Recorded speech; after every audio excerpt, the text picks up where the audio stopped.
Daryl found April in a heap on the floor. Something was terribly wrong. He called the ambulance. They got there, and as soon as they listened to April's heart, they kicked into high gear. Daryl ran over next door to grab a neighbor to care for their 2-year-old Gracie. When he came back, the EMTs were loading April into the ambulance. They told Daryl, "Jump in, strap in, and hold on." And they rushed April to Wake Medical Center. There she had surgery. She had a double bypass and a stent implantation. And just a few hours later, they transported her to the cardiac critical care unit at Duke. She underwent another surgery quickly. This one pumped her blood out of her body to oxygenate it and pumped it back in. The doctors decided after this procedure, well, they didn't know that she was going to completely make it out of this procedure. They actually feared that she would be brain dead. And so Daryl was on pins and needles waiting to see if that was going to be the case, and thankfully it was not. She did make it through that. Doctors decided to give her heart another chance, but they determined that her heart would not sustain her life. I'm telling you April's story today because I'm going to ask you to make a life-changing, life-saving decision. I'm telling you April's story because I'm going to ask you to be an organ donor. Now, when doctors determined that April's heart would not sustain her life, they put her on a machine, and this machine pumped her heart for her, and it spun the blood to help it stay oxygenated. It was also at this time that they put her on the heart transplant list. A lot of people choose not to donate their organs. There are a lot of different reasons why.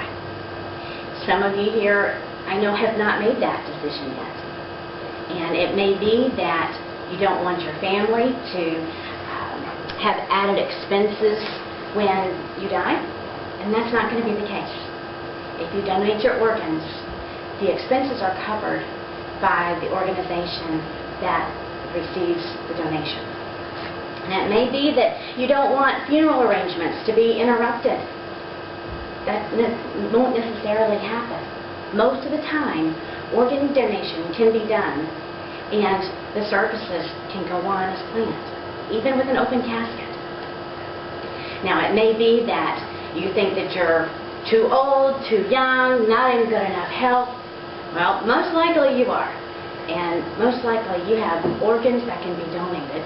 You have tissues that can be donated to save a life. Now, it's also possible that you're here today and you just haven't given much thought to becoming an organ donor. Well, I'm going to give you some reasons why you should.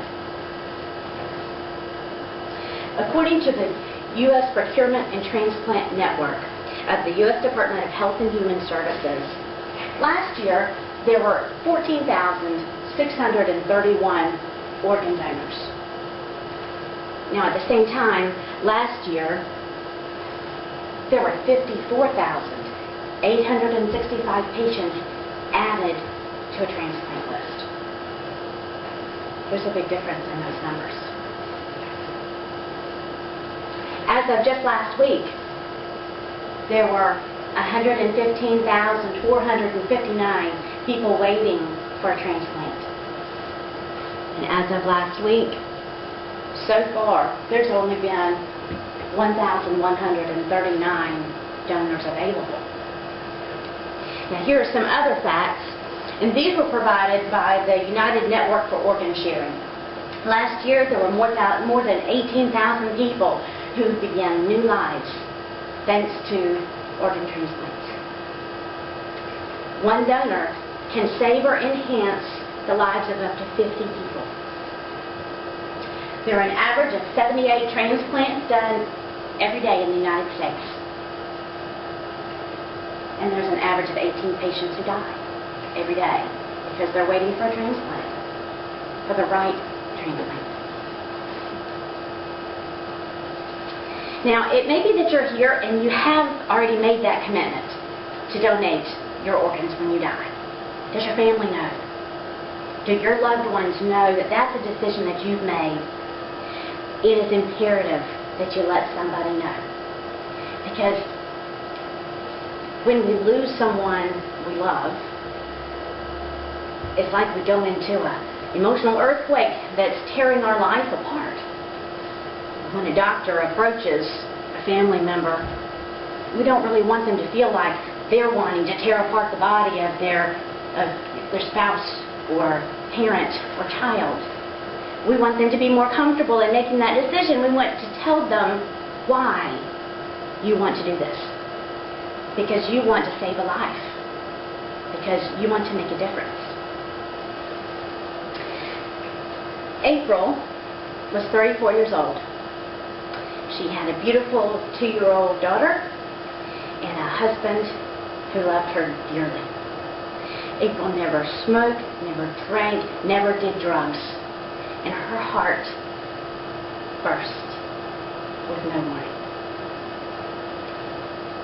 Because of a teenage girl who made her commitment at a very young age, and her family who lost their child way too young, God gave April a new heart. Were it not for April's new heart, she would not be here today. And she is here today. I brought April with me, and I brought donor cards because I would like to give you the opportunity to make a life-changing, life-saving decision to be an organ donor today. Thank you.